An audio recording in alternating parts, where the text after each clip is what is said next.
Et bonsoir à tous, vous êtes sur Lancer Critique et aujourd'hui on va parler de Un beau petit pays de Guylaine. Un beau petit pays est un jeu assez atypique inspiré par Paper Please qui vous donne l'occasion d'interpréter des fonctionnaires qui vont devoir délivrer des visas afin de savoir qui a le droit de rentrer dans le beau petit pays. Pour cela, on est accompagné d'une bande son d'une heure et demie nous montrant les différents dossiers que l'on doit examiner ainsi que quelques annonces gouvernementales bien senties. C'est un jeu qui est prévu pour être joué à strictement 3 joueurs et qui a la particularité de ne pouvoir être joué qu'une seule fois.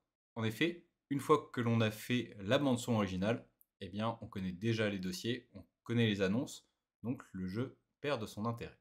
On se prend très vite au jeu du fonctionnaire et quand on a fini la partie, eh bien on remet un petit peu en question ses valeurs. Le nom des autres pays étant très imagé, il est assez facile de faire le rapprochement avec la réalité. Un beau petit pays est disponible gratuitement sur l'itch.io de Guylaine, dont je vous mets le lien dans la description. Et si vous avez fait une partie, n'hésitez pas à me dire quel dossier vous avez laissé passer. C'est une question qui m'intéresse énormément. De notre côté, on a vraiment été très emballé par le jeu, et donc on a cherché à lui donner une certaine rejouabilité. Et on va donc essayer de créer une seconde vie au jeu. Chacun des 3 joueurs va créer 4 dossiers ainsi que 2 annonces gouvernementales.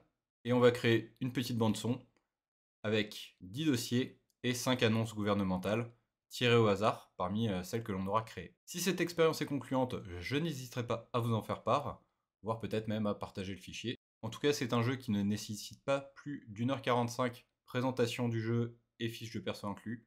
Donc n'hésitez pas, c'est une excellente expérience à faire entre amis.